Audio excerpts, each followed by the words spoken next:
जय हिंद बच्चों, आज मैं फिर से आ गया हूँ एक नई वीडियो के साथ। इस वीडियो में हम पढ़ेंगे केटीजी यानी काइनेटिक गैस थ्योरी। ज्यादा कुछ बताने के लिए है नहीं, मेरा नाम है जसवीर सिंह, आप देख रहे हैं टीचर जी सुनो अकेडमी। तो चलिए शुरू करते हैं। तो बच्चों, काइनेटिक गैस थ्योरी क्या होती है? काइनेटिक गैस थ्योरी एक तरह की थ्योरी होती है बच्चों। ये जो काइनेटिक गैस थ्योरी है वो 100% वैलिड है आइडियल गैस के लिए। आपको इतना तो पता ही होगा आइडियल गैस क्या है और रियल गैस क्या है, इतनी सारी वीडियो देख चुके हैं आप हमारी।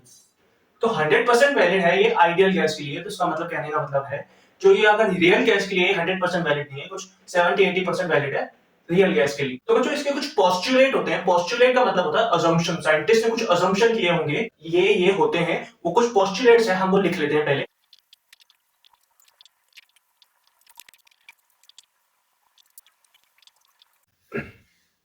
तो बच्चों ये कुछ हमारे पोस्टुलेट्स, ये पोस्टुलेट्स क्या कह रहे हैं हमको देख लेते हैं। ये पोस्टुलेट कह रहे हैं, पहला है there is no force of attraction between molecules.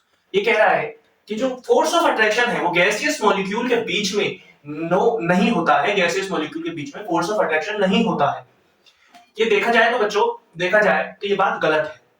Force of attraction कुछ ना कुछ तो होगा उसके बीच में, लेकिन अजम्पशन है, मान के चलना है हमको कि फोर्स ऑफ अट्रैक्शन नहीं है। मान के चलना है कि फोर्स ऑफ अट्रैक्शन नहीं है, लेकिन फोर्स ऑफ अट्रैक्शन कुछ ना कुछ तो होगा। तभी तो ये 100% वैलिड है ना आइडियल गैस के लिए। आइडियल गैस के लिए तभी तो 100% वैलिड है ये। इसलिए ये no force of attraction between gaseous molecules. हमारा सेकंड पोस्टुलेट है volume of a gas. Volume of gas molecule is negligible in comparison of volume of gas. Volume of gas molecules, volume of gas molecules, gas का जो molecule है उसका जो volume है वो negligible होगा in comparison to volume of gas. Volume of gas, volume of gas क्या होता है? वॉल्यूम ऑफ कंटेनर, हमने आपको पिछली वीडियो में बता रखा है। वॉल्यूम ऑफ गैस क्या होगा? जैसे हमारा ये पूरा कंटेनर है, जैसे हमारे पूरा कंटेनर है, इसमें गैस भरी हुई है, ये डॉट डॉट डॉट जो है ये गैस है। ये वॉल्यूम ऑफ गैस, पूरे कंटेनर की जो ये वॉल्यूम होगी ये हमारी वॉल्यूम ऑफ गैस है। ये हमारी वॉल्यूम ऑफ गैस है। और मॉलिक्यूल, वॉल्यूम ऑफ मॉलिक्यूल का क्या होगा? जैसे यही कंटेनर है, मैंने इसके कंटेनर के जो मॉलिक्यूल्स होंगे उसको एक कोने में दबा दिया, उसको कंप्रेस कर दिया। ये मॉलिक्यूल्स है, ये मॉलिक्यूल्स का जो वॉल्यूम होगा वो मॉलिक्यूल ऑफ, जो ये मॉलिक्यूल्स का जो वॉल्यूम होगा वो वॉल्यूम ऑफ गैस के बराबर कंपैरिजन में नेग्लिजिबल होगा। वो तो देख ही सकते हैं आप कितना कम हो गया। ये कितना ज्यादा है, कितने बड़े कैमरे में फैला हुआ है, और ये छोटी सी जगह में कह दे, छोटी सी जगह में कह दे, इसके हिसाब से इसका जो मॉलिक्यूल्स का जो इसका जो वॉल्यूम होगा वो इसके बराबर नेग्लिजिबल होगा। बच्चों नेग्लिजिबल का मतलब ये नहीं है कि नहीं होगा, होगा लेकिन ना के बराबर होगा, जो बहुत ही ज्यादा कम होगा, बहुत ही ज्यादा कम होगा, ना के बराबर होगा, इसलिए हम उसको नेग्लिजिबल मानते हैं। थर्ड है हमारा, थर्ड है कोरियोटिक मोशन प्रेजेंट। कोरियोटिक मोशन, अब ये किस चिड़िया का नाम है? कोरियोटिक मोशन क्या होता है हमको नहीं पता, हम बताते हैं ना किस लिए बैठे हैं।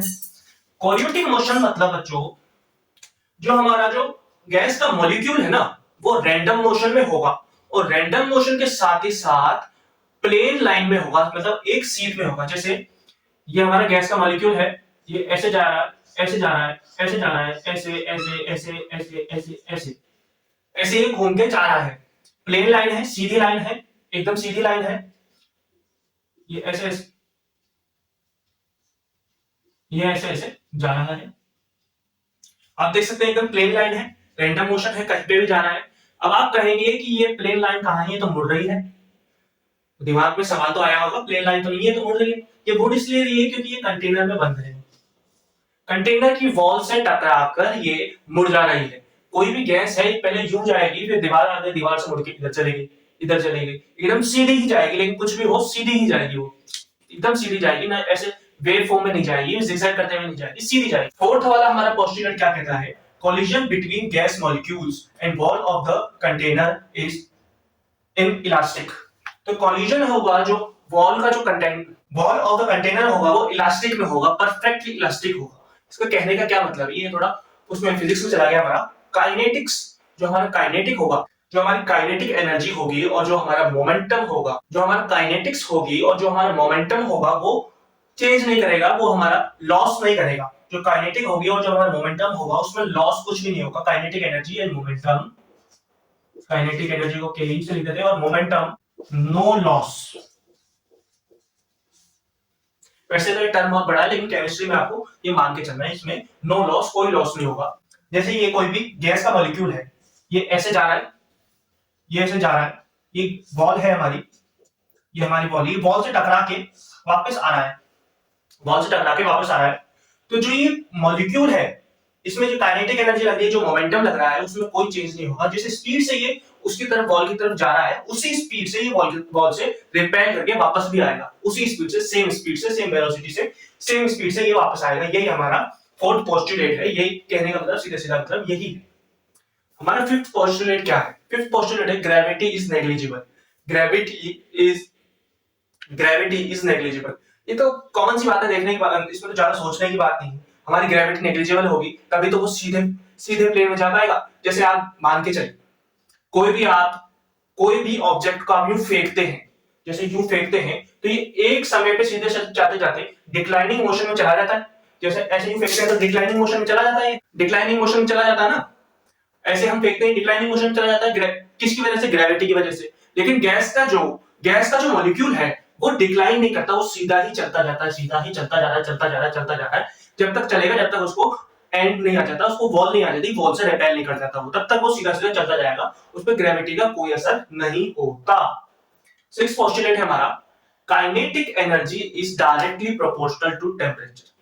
काइनेटिक एनर्जी है वो टेम्परेचर पे डिपेंड करेगी। काइनेटिक एनर्जी जो हमारी है वो टेम्परेचर पे हमारी डिपेंड करेगी। सेवंथ और लास्ट पोस्टुलेट है हमारा, the pressure of a gas is due to the collision of molecules with a wall। ये कहने का मतलब है, इसका जो प्रेशर की डेफिनेशन देती है, प्रेशर क्या है? प्रेशर वो ही है जो अगर जो दीवार पे, किसी भी वॉल पे हमारा जो कोलिजन होगा, जो हमारा टकराव होगा, जो वो प्रेशर लगाएगा, जो हमारी वॉल पे धक्का लगाएगा, वही हमारा प्रेशर होगा, वही हमारा प्रेशर है। यही इस लाइन का मतलब है, सिंपल सी बात है। ये इसके 7 पोस्टुलेट्स हैं। आप इसको अपनी वीडियो पॉज करके कॉपी में नोट कर लीजिए। बच्चों हम देख लेते हैं kinetic gas equation. Kinetic gas equation क्या होती है? बच्चों इसको करने का एक डेरिवेशन तो है, एक डेरिवेशन भी है, उसको डेरिवेशन से भी कर सकते हैं, लेकिन वो फिजिक्स में इंपॉर्टेंट है, केमिस्ट्री में इंपॉर्टेंट नहीं है इसकी कुछ, वो केमिस्ट्री में यूज ही नहीं आता इतना। केमिस्ट्री में उसका खाली जो रिजल्टेंट है, उसका जो डेरिवेशन का रिजल्टेंट है वो यूज आता है, उस रिजल्टेंट को हम यूज में लेंगे। अगर आपको उसको डेरिवेशन भी सीखना है, कमेंट बॉक्स में आप हमको बताइए कि आपको डेरिवेशन भी चाहिए, तो हम आपको डेरिवेशन भी दे देंगे। तो आइए बच्चों उसका रिजल्टेंट हम देखते हैं। उसका रिजल्टेंट क्या है? उसका रिजल्टेंट है हमारा PV equal to 1/3 m। m का मतलब है mass of a gas, mass of gas, and URMS square. P से तो आप जानते हैं सर, पी क्या होता है? पी हमारा पी क्या है बच्चों? पी हमारा है प्रेशर। इसको हमको पास्कल में लेना है, ध्यान रखना बच्चों, हमको इसको पास्कल में ही लेना है और किसी चीज में नहीं लेना, ना बार में लेना है, ना एटीएम में लेना है, हमको उसको पास्कल में लेना है। हमारा वी है वॉल्यूम, वॉल्यूम को हमको मीटर क्यूब में लेना है, लीटर में नहीं लेना है, मीटर क्यूब में लेना है। एम क्या है? एम हमारा मास है, mass of gas molecules, one gas molecules. N है हमारा, एन है नंबर ऑफ मॉलिक्यूल्स, एन है हमारा नंबर ऑफ मॉलिक्यूल्स। और ये URMS स्क्वायर क्या है? URMS स्क्वायर का मतलब है root mean square velocity, root mean square velocity. अब बच्चों ये आप प्रेशर जानते हैं, वॉल्यूम जानते हैं, मास जानते हैं, नंबर ऑफ मॉलिक्यूल्स जानते हैं, लेकिन ये आपके लिए नया होगा रूट मीन स्क्वायर वेलोसिटी। इसको हम देख लेते हैं ये क्या होता है। जैसे बच्चों ये हमारे अलग अलग स्पीड्स हैं, इनफिनाइट स्पीड्स हैं हमारी, U1 U2 U3, ऐसे इनफिनिट स्पीड है UN ये हमारी इनफिनिट स्पीड समझो। इस इनफिनिट स्पीड में हमको देखना है जो हमारा रूट मीन स्क्वायर का मतलब होता है। हमारा रूट मीन स्क्वायर का मतलब है जो हमारा इनफिनिट स्पीड है, जैसे ये U1 है प्लस U2 है प्लस U3 है और डैश डैश डैश इनफिनिट तक जाते हैं नंबर ऑफ U का हमको इनका सबका स्क्वायर करना है और रूट अंडर करना है और divided by number of molecules, divided by n कर देना है। यही हमारा रूट मीन स्क्वायर का मतलब होता है, URMS स्क्वायर। यही हमारा रूट मीन स्क्वायर का मतलब होता है, रूट मीन स्क्वायर का ये हमारा मतलब होता है। इसमें क्या देखना है हमारा, रूट का मतलब ये रूट ऑफ मीन निकालते हैं ना बच्चों, मीन मतलब एवरेज निकालते हैं, जो मीन का मतलब होता है, मीन का फॉर्मूला होता है number of elements upon total elements, वो हमारा मीन का फॉर्मूला आता है root of mean of square of velocity, ये हमारा रूट मीन स्क्वायर का फॉर्मूला होता है बच्चों। यही जो हमारा फॉर्मूला है, यही हमारा काइनेटिक गैस इक्वेशन का रिजल्टेंट है। जो डेरिवेशन जो हमने आपको बताया, डेरिवेशन हम फिजिक्स में आता है, जो फिजिक्स पढ़ता है उसको आसानी से आ जाएगा, वो जानता भी होगा। और जो केमिस्ट्री में डेरिवेशन की इतनी कोई नीड नहीं है, कोई जरूरत ही नहीं है डेरिवेशन की, हमको खाली ये रिजल्टेंट से मतलब है। अगर फिर भी हम डेरिवेशन चाहते हैं तो आप कमेंट बॉक्स में बता सकते हैं, आपको वीडियो मिल जाएगा। अभी इस वीडियो में हम सिर्फ आपको जो भी रिजल्टेंट है, जो भी इक्वेशन है काइनेटिक गैस थ्योरी में, वो हम आपको बता देंगे। इसके नेक्स्ट पार्ट में हम आपको इसके जो क्वेश्चंस है, प्रैक्टिस क्वेश्चन है, वो भी करा देंगे। साथ ही साथ बच्चों इनको सबको लिखते भी चलिए, साथ ही साथ अगर आप कुछ लिखते भी चलते हैं तो आपको फायदा रहेगा, नहीं तो आप स्क्रीनशॉट भी ले सकते हैं। बच्चों फटाफट से आप इनको लिख लीजिए।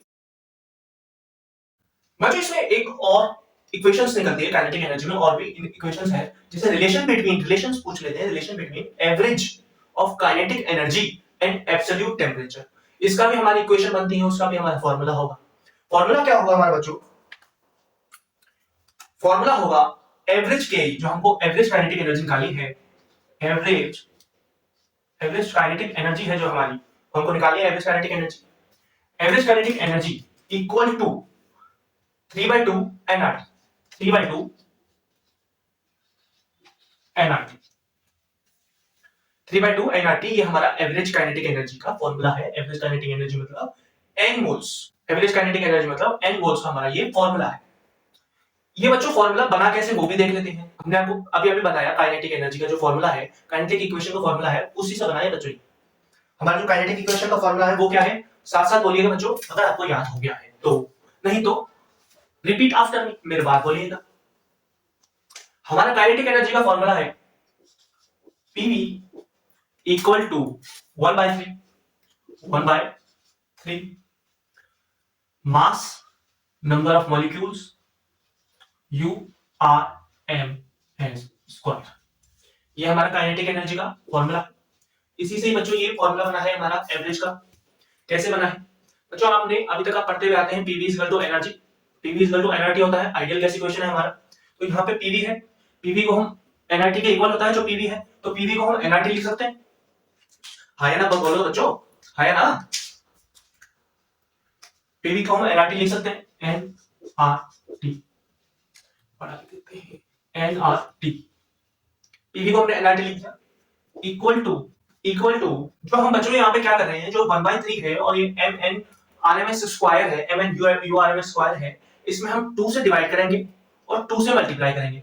तो 2 से अगर हम मल्टीप्लाई करेंगे तो यहाँ पे आएगा 2/3, और यहाँ पे हम इसको डिवाइड कर देंगे तो हाफ लिख देते हैं। यहाँ पे हाफ लिख देते हैं। हाफ क्यों लिख रहे हैं हम इसको काइनेटिक एनर्जी में कन्वर्ट कर देंगे, MN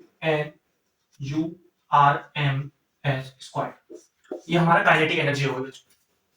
काइनेटिक एनर्जी हो गई हमारी, काइनेटिक एनर्जी हो गई बच्चों, हम इसको के लिख देते हैं, काइनेटिक एनर्जी है क्योंकि काइनेटिक एनर्जी 2/3 के, 2/3 के है, और ये इक्वल टू में nRT है, ये के इधर आएगा, nRT उधर जाएगा और ये उल्टा हो जाएगा, जो ये 3/2 है ये उल्टा हो जाएगा।